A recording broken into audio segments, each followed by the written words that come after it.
Most people have a CRM but don't know how to set it up. How do I know? Because I've been running my sales CRM Breakcold for more than 2 years now, and I've came across hundreds of prospects using the former CRM wrong. In this video, I will teach you how to set up your CRM correctly so that you can leverage your CRM to its full potential. This video works for any type of CRMs. I will use mine to explain everything, but you can replicate what I will explain with your own existing system like HubSpot or Pipedrive, for example.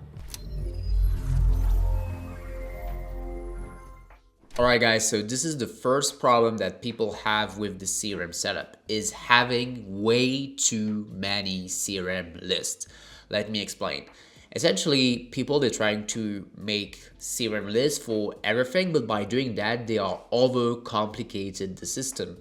The thing is, they want to create a list for like bad fit leads. They want to create a list for the positive replies from the cold emailing tool, and pretty much a list for everything unimaginable. And I've came across prospects and even customers, sometimes they had like 20 plus lists, and it just doesn't make sense. So what you should do first in any CRM that you're using is to limit the amount of lists you have, because actually there's much better ways to differentiate between leads inside your CRM. And so I'm going to show you how to do it. So essentially what you want to do, whatever the type of business you have, is that there's always 4 things happening in your business. You have customers, you have prospects, you have partnerships, and you have maybe your network and peers. This is the only list you need in a CRM. Yes, you can tweak it. You can have maybe one more list or less lists, but essentially, regardless of how you name them, this is pretty much the structure you should have, because there's no really reasons for having more lists except in some rare instances.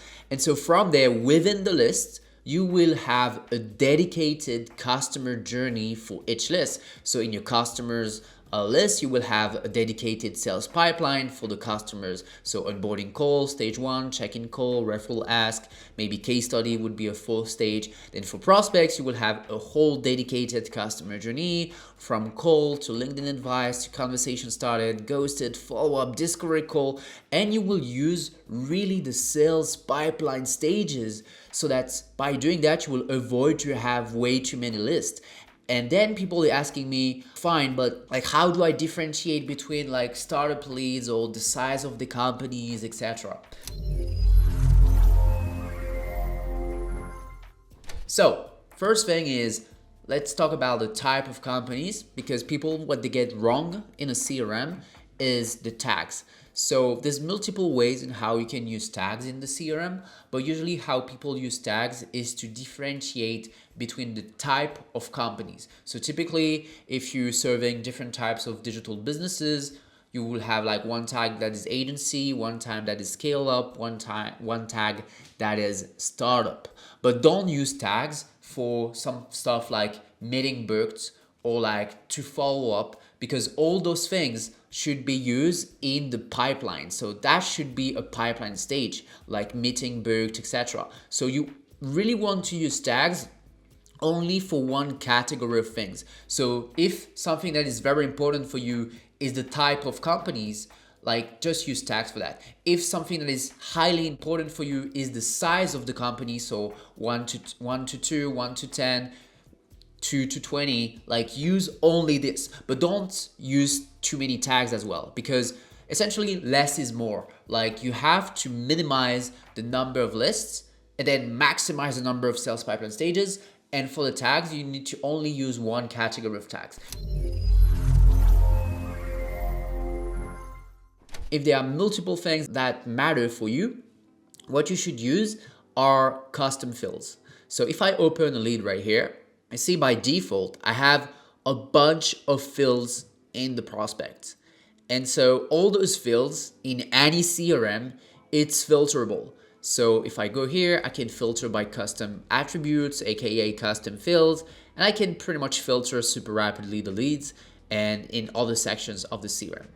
But the thing is, every business is different. And so your goal is that you want to have custom fields, custom attributes, so that you can customize the whole thing. And so if you go to settings in your CRM, usually you will have a section that is called attributes or that is called custom fields. And from there you can click here and you can like create a specific attribute. It can be a text, it can be a date. So typically if you're in a business where you have monthly recurring contract or stuff like that, what you could do typically is to have a date, and then you can say, okay, subscription date, or like subscription start date or something like this, starting date. And so from there, like you can like just reorganize the whole stuff. And so I would strongly suggest you to do that so that you can like very much personalize the whole thing without destroying your CRM. It's very important that you don't destroy your CRM, because in terms of organization, again, minimize the list, maximize the number of sales pipeline stages, and have a medium size of tags, like, and choose a specific category of tags, and everything else should go in your custom fields or custom attributes depending on how the CRM is naming it.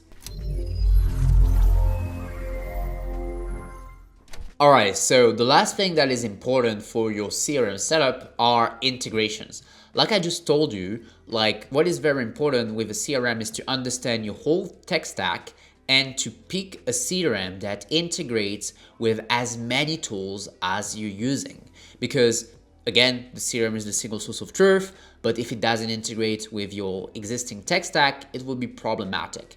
And so you want to use a CRM that has lots of native integrations, especially when it comes to data, so that you can enrich emails and phone numbers natively in the CRM, but also with potentially the AI note takers using, so that if I show you an example right now, all your meetings will be auto sync in the CRM with like the summary, the transcript, the video, etc. And so to summarize in terms of setup and what should be important in your CRM, like first, nail very well like your list organization.